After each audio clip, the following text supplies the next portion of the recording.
8%. 8%. Nicole Walsh's laughter bounced off the glass walls of her corner office like bullets ricocheting in all directions.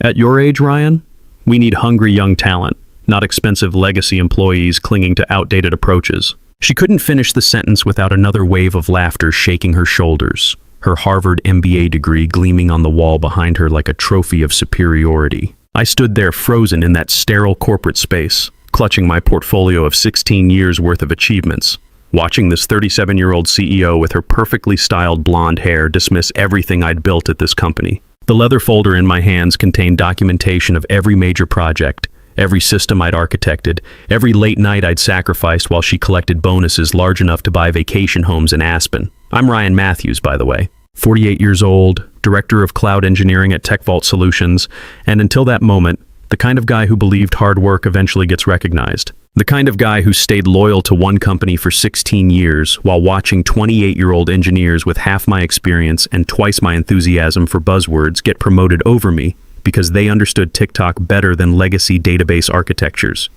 My wife Sarah calls me stubborn. My kids think I'm from the Stone Age because I still prefer email over Slack.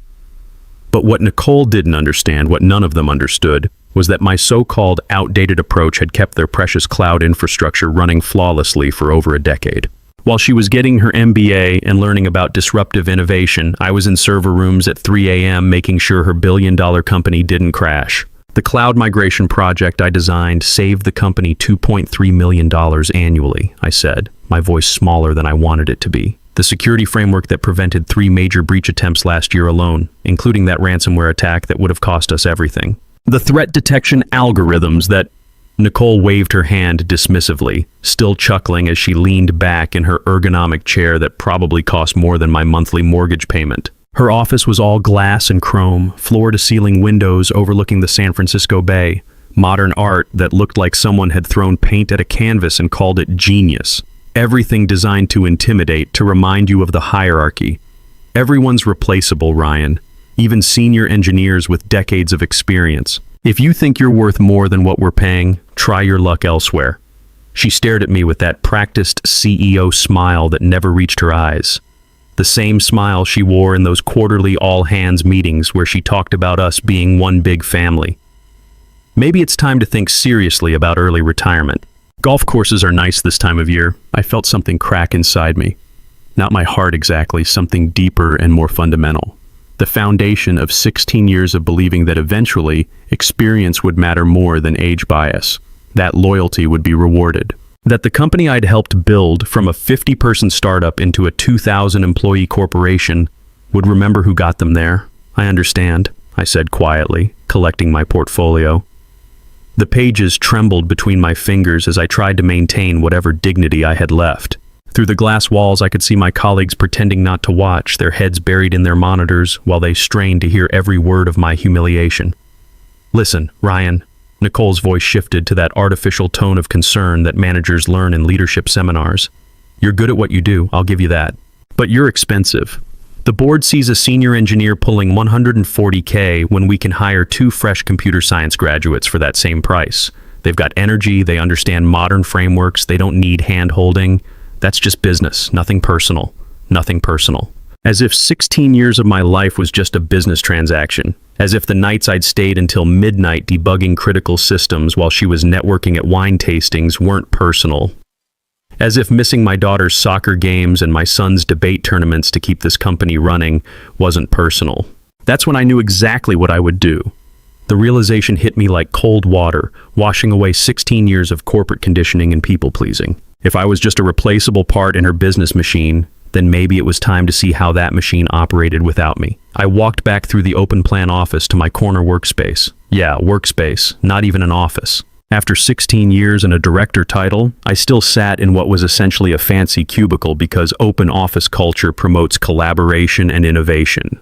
My desk was wedged between 2 recent graduates who called me sir and asked me to explain basic concepts like why we couldn't just rewrite our entire legacy system over a weekend. The morning sun streamed through the floor-to-ceiling windows, casting long shadows across rows of standing desks where 25-year-olds in hoodies typed frantically on MacBooks, building tomorrow's technology on the foundation of systems I'd architected before they learned to drive. The irony wasn't lost on me. My computer screen displayed the usual flood of notifications. Slack messages from junior developers asking me to review their code. Emails from other departments begging me to fix problems they'd created. A calendar reminder for the weekly architecture meeting where I'd explain, once again, why certain approaches wouldn't work at enterprise scale.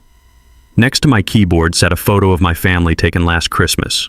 Sarah looking tired but smiling after her second round of chemotherapy. Emma, my 20-year-old daughter, home for winter break from State University, where her tuition had just increased 12% for the third year running. Jake, my 18-year-old son, already stressed about college applications and the crushing debt that awaited him.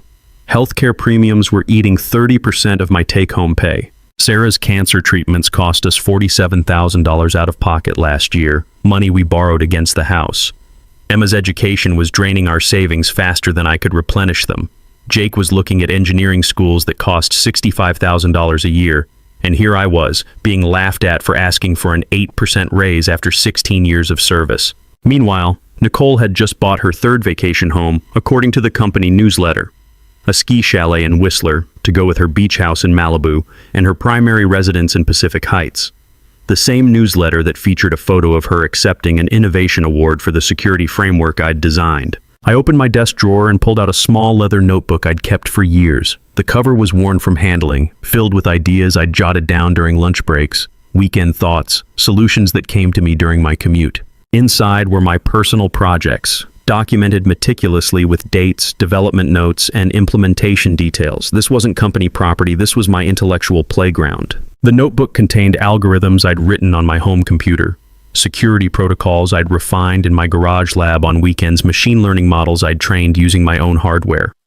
Code that TechVault had implemented without formal acquisition because I'd been too trusting, too eager to be seen as a team player, too naive to understand that corporate loyalty was a one-way street. I flipped through the pages, each entry a reminder of nights and weekends spent building the future while my family slept. Page after page of innovations that had become the backbone of TechVault's competitive advantage. The irony was bitter. Nicole saw me as outdated, but every major system keeping her company ahead of competitors had originated in this notebook. I stopped at my notes from April 2021. A series of machine learning algorithms for advanced threat detection that I'd developed during the pandemic lockdown. At the top of the page, written in my own handwriting, personal project, predictive security framework using neural networks, developed on Home System 4.15.21. Below it, detailed Git commit logs from my personal GitHub account, time-stamped and documented. What Nicole never knew, what TechVault's legal department had been too careless to investigate, was that I'd never signed over the rights to these personal innovations. The standard employment contract I'd signed 16 years ago covered work done during company time using company resources.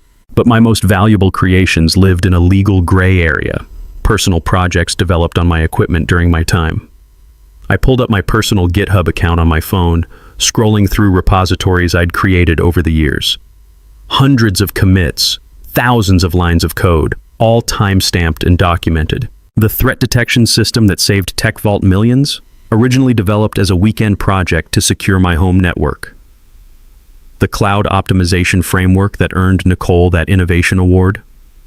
I'd built the core algorithms while experimenting with reducing my personal server costs. Every major breakthrough that TechVault claimed as their intellectual property had started as my personal curiosity, my private tinkering, my unpaid passion for solving complex problems. I'd shared these innovations with the company out of loyalty, never thinking to protect my own interests, never imagining that the company I'd helped build would one day laugh at my request for fair compensation. My computer pinged with another email from HR about the quarterly company newsletter.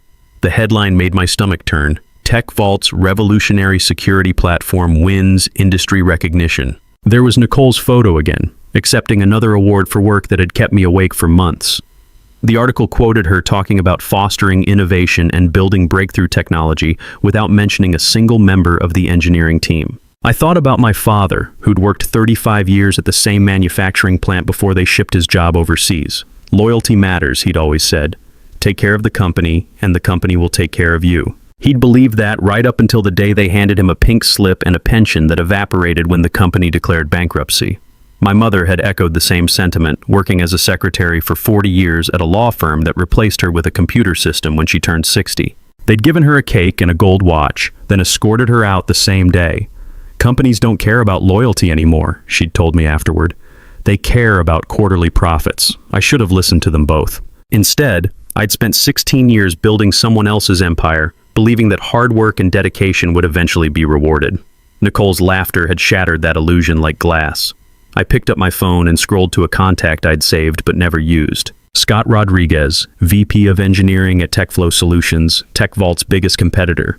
We'd connected on LinkedIn 2 years ago after he'd reached out following a tech conference where I'd presented on cloud security. His messages had been persistent but respectful, always professional. His last LinkedIn message, sent just 4 months ago, was still unread. Ryan, I've been following TechVault's security innovations, and I know talent when I see it. The offer still stands whenever you're ready to have a real conversation. We value experience here, not just energy. We believe gray hair means wisdom, not obsolescence. At the time, I'd been flattered but dismissive. I was loyal to TechVault. I believed in the mission. I thought Nicole, despite her youth and corporate speak, understood my value to the organization. How naive that seemed now. My fingers hovered over the call button. 16 years of corporate conditioning screamed at me to stop, to be reasonable, to not burn bridges. What if this was just a bad day? What if Nicole reconsidered? What if I could find a way to work within the system instead of abandoning it? Then I remembered her words. Maybe it's time to think seriously about early retirement. The dismissive wave of her hand, the way she'd talked about me like I was a piece of outdated equipment that needed to be recycled, the complete lack of respect for everything I'd built for this company. I thought about Sarah, fighting cancer while worrying about medical bills, about Emma, working 20 hours a week at a coffee shop to help pay for textbooks because her dad couldn't afford to give her a better life despite 16 years of loyal service, about Jake, who'd already started talking about community college instead of engineering school because he didn't want to burden us with debt. My family deserved better than a father who accepted being undervalued. They deserved someone who fought for what he was worth, who refused to be discarded like outdated hardware. Nicole had made it clear that loyalty meant nothing to her. Maybe it was time to show her what disloyalty looked like. I pressed call. Scott Rodriguez speaking. The voice was warm, professional, with none of the artificial corporate enthusiasm I'd grown used to at TechVault. Real confidence, not the manufactured kind that came from MBA programs. This is Ryan Matthews from TechVault. I think it's time we had that conversation you mentioned. There was a pause, then genuine excitement in his voice. Ryan, I was beginning to think you'd never call. I've been following your work for years. Are you finally ready to explore opportunities where experience is valued? I looked around the open office, at the sea of young faces bent over their screens, at the glass-walled offices where managers younger than my children made decisions about systems they didn't understand, at the corner office where Nicole was probably already planning how to replace her expensive legacy employee with hungry young talent. I'm ready, I said. When can we meet? How about dinner tonight? I know a place in Palo Alto where we can talk without interruption. Say 7 p.m.? I checked my calendar. Sarah had her support group meeting tonight. The kids would be at their after-school activities. Perfect timing to start planning my future without TechVault's involvement. I'll be there, I said. As I hung up, I felt something I hadn't experienced in years. Not excitement exactly, but purpose. The feeling that I was finally taking control instead of letting others define my worth.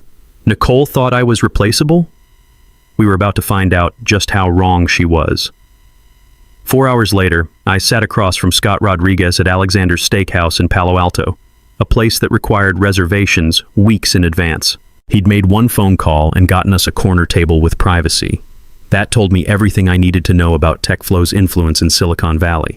Scott was in his early 50s, gray at the temples but sharp-eyed, wearing a casual blazer over jeans. No corporate uniform, no power tie. He looked like someone who'd built systems with his hands before he'd learned to manage budgets. When he shook my hand, his grip was firm but not aggressive, the handshake of someone who didn't need to prove anything.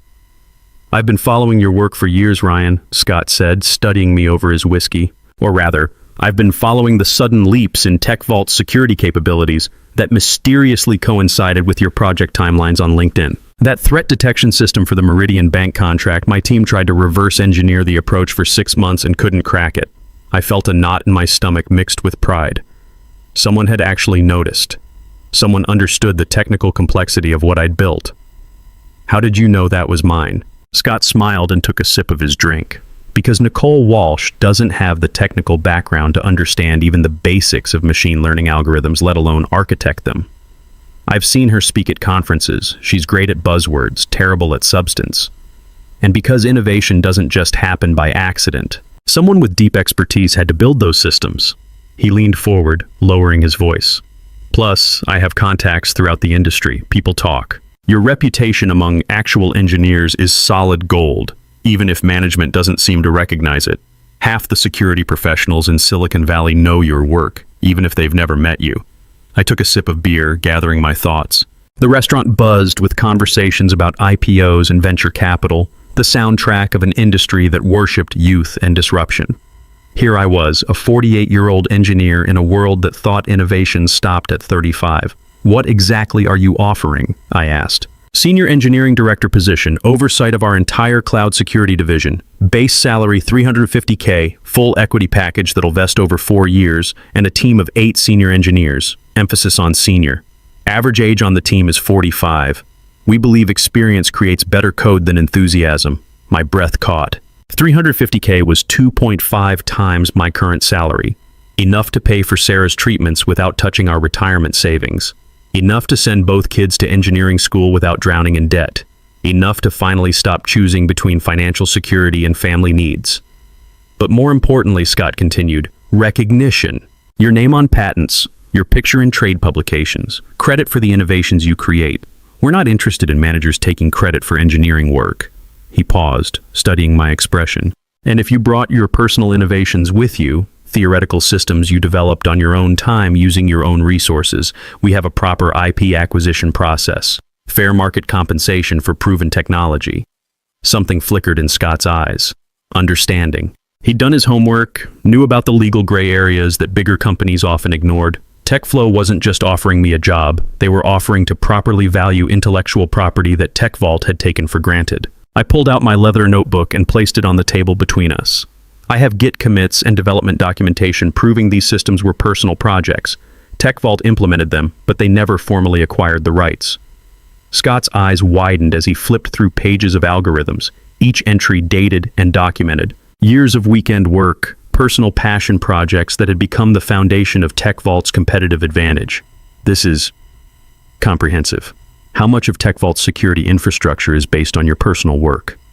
About 60%, I said quietly. The core threat detection algorithms, the cloud optimization frameworks, the automated response systems, all developed on my home lab before the company implemented them. Scott closed the notebook and met my eyes. That's quite an oversight on their legal team's part. Nicole doesn't value senior functions, I said, echoing the CEO's dismissive attitude.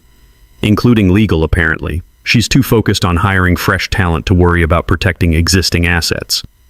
We spent the next 2 hours discussing technical details, team structures, and project timelines. Scott understood the complexity of enterprise-scale systems in a way that Nicole never had. He asked intelligent questions about scalability, security trade-offs, and implementation challenges. For the first time in years, I felt like I was talking to someone who respected both my experience and my potential. By the time dessert arrived, we'd outlined a transition plan that would bring my personal innovations to TechFlow while staying within legal boundaries. Everything documented, everything transparent, everything Nicole should have done years ago if she'd valued long-term relationships over short-term savings. 2 weeks later, I placed my resignation letter on Nicole's desk. The irony wasn't lost on me, printed on company letterhead, submitted through official channels, following every protocol she claimed to value.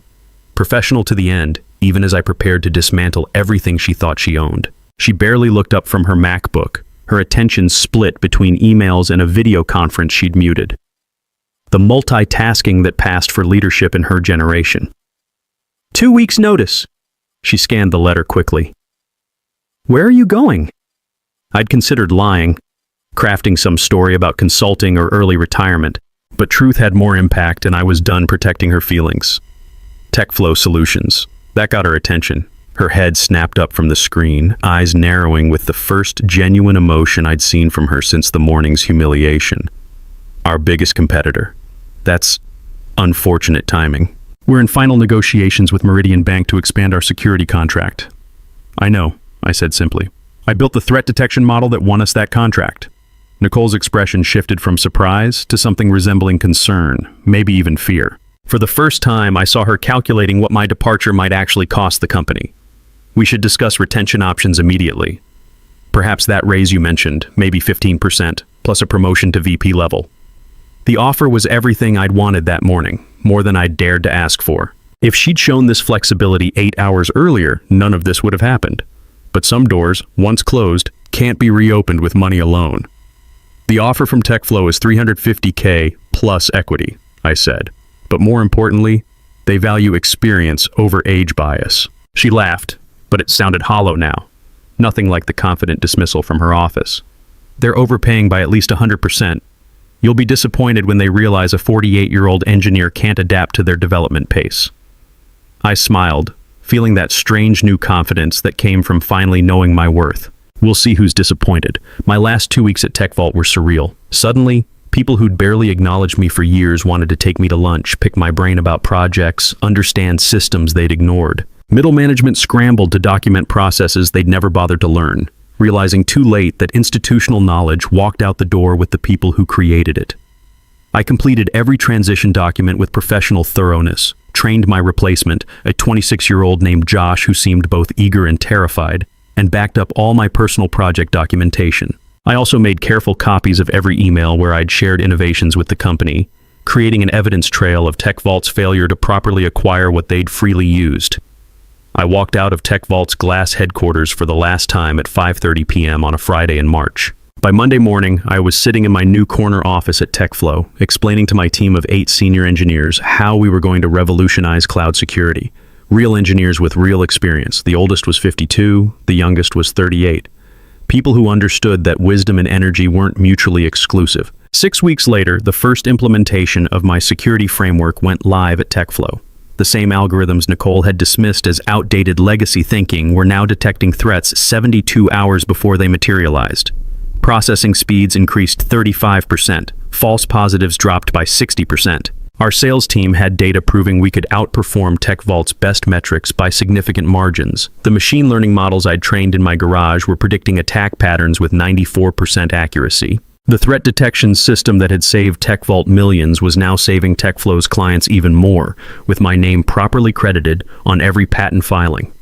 For the first time in 16 years, my innovations belonged to me legally and professionally. The morning Meridian Bank announced they were terminating their contract with TechVault and switching to TechFlow, my phone started ringing. First call was from a trade publication wanting to interview the architect behind TechFlow's security breakthrough. Second call was from a venture capital firm interested in licensing our threat detection technology. Third call was from Nicole. I let it go to voicemail. She called 6 more times over 2 days before leaving a message that I saved for posterity. Ryan, this is Nicole. We need to discuss consulting opportunities immediately. TechVault is prepared to offer a substantial compensation package for your expertise. Please call me back as soon as possible. We made a mistake. The admission felt hollow. Too little, too late, motivated by panic rather than recognition. I didn't return the call.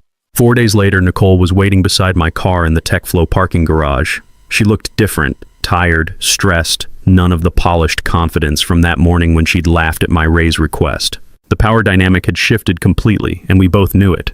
This is inappropriate, I said, maintaining distance while fishing for my car keys. You've put 180 jobs at risk, she said, her voice urgent and desperate. TechVault is facing an existential crisis because of the intellectual property you took. I didn't take anything that belonged to TechVault, I replied calmly. I took my personal intellectual property that TechVault used without proper acquisition. Your legal team never did their due diligence, and you never valued experienced personnel enough to care about the details. Nicole stepped closer, desperation evident in her bloodshot eyes. She'd probably been working 18-hour days trying to contain the damage. Name your price. Whatever TechFlow is paying, we'll double it, triple it. We'll make you CTO, give you equity, whatever you want. I thought about those 16 years sitting in that cubicle while she collected bonuses for my work. About the morning she'd dismissed me like obsolete hardware, about my family's medical bills and my children's educational dreams that her 8% refusal had jeopardized. "You once told me everyone's replaceable," I said quietly. "Even senior engineers. I'm just following your business philosophy."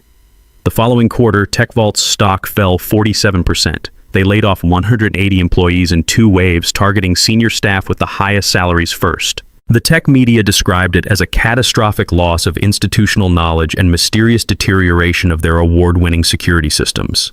Industry analysts wrote case studies about the dangers of undervaluing experienced talent in competitive markets. Nicole resigned under pressure from the board after their stock hit a 3-year low. Her replacement was a 55-year-old former IBM executive who immediately began trying to poach senior engineers from competitors. Too late. The damage to TechVault's reputation in the engineering community was irreversible. Then came the inevitable lawsuit. TechVault sued me for theft of intellectual property, corporate espionage, and breach of fiduciary duty. Their case collapsed spectacularly when my documentation proved conclusively that I had developed the core algorithms as personal projects. The judge not only dismissed their claims but awarded me legal fees, noting that TechVault had failed to secure proper ownership of innovations they'd implemented. But victory felt more complex than I'd expected. 3 months after the lawsuit ended, Amanda Wilson, TechVault's former head of customer service, visited my office. She'd been with the company for 12 years before the layoffs, someone I'd shared coffee with and complained about management decisions alongside. 180 people lost their jobs, Ryan, she said, sitting across from my desk. People with families, mortgages, kids in college. Was your revenge worth destroying their livelihoods? The question hit harder than any lawsuit. I'd focused so intently on Nicole's arrogance that I'd underestimated the collateral damage. "You're right to be angry," I said. "That's why TechFlow has hired 73 former TechVault employees in the last 4 months, including everyone from your customer service team who wanted to join us." Amanda's expression softened slightly. "And the others? The ones who can't relocate, who are too specialized, who are close to retirement?" That conversation led to the creation of Experience Matters, TechFlow's formal initiative targeting displaced senior professionals industry-wide. We partnered with 3 retraining organizations to offer skills updates for engineers over 45. We created consulting opportunities for near-retirement professionals who wanted flexible arrangements. We became the first major tech company to explicitly reject age bias in hiring. The program became a model for Silicon Valley. Other companies began questioning their own youth-obsessed hiring practices.